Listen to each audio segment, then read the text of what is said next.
this the inaugural Radical Powers evening. Here's some poems, and by radical I don't necessarily mean offensive or cutting down, but in the sense that to be radical is to know your roots. This is a poem about Brunswick Street. Rouge the sky tonight, the sound of traffic's hiss loud on us felt in the rain.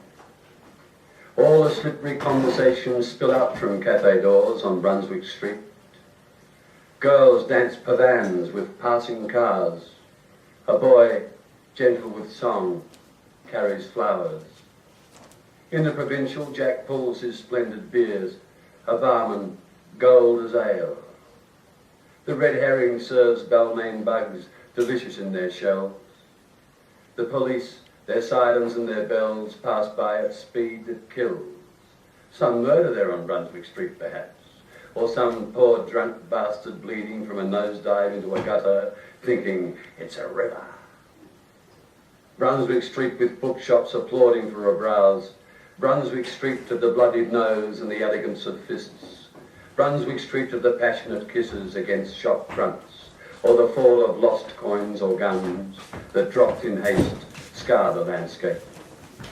Brunswick Street of the lost heart of our smile. I do adore your long half mile.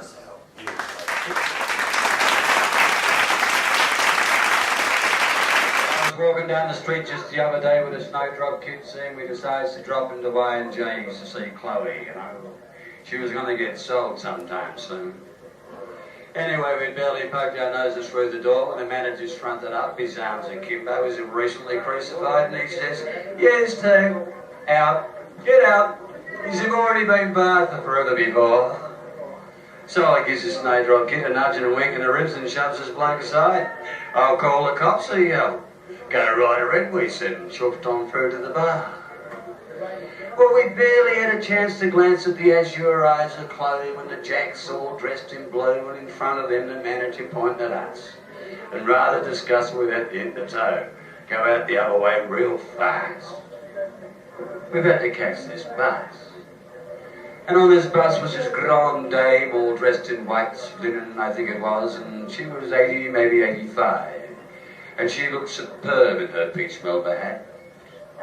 So I gives this snowdrop kid another nudge and another wing in the ribs and proceeds down the aisle and props opposite her and lets her know just how wonderful she looks, that her eyes are lapis lazuli, that her lips are as lewd as the sea, that her face is the map of a difficult country that only a true searcher for dreams could explore.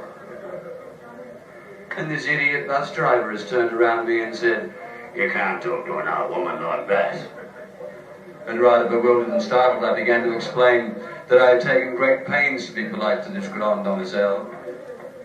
And down the aisle, the bus conductress, her eyes obsidian, as dangerous as daggers, saying much the same thing. And behind her came this pimple-faced youth, old enough to be my son, saying, "I'm a police cadet." Say fucking what, I turns to him and says, "Look, hit the toe, son, before somebody here really gets hurt. Look, what's wrong with you, mob, anyway, if the man can't compliment a lady without copping all this crap?" Between the bus stops, the bus stopped. The snowdrop kid and I got off to avoid any blues, and rather aloof and with the tiredness and the sadness, we doffed our imagining caps to the fast disappearing peach Melba hat.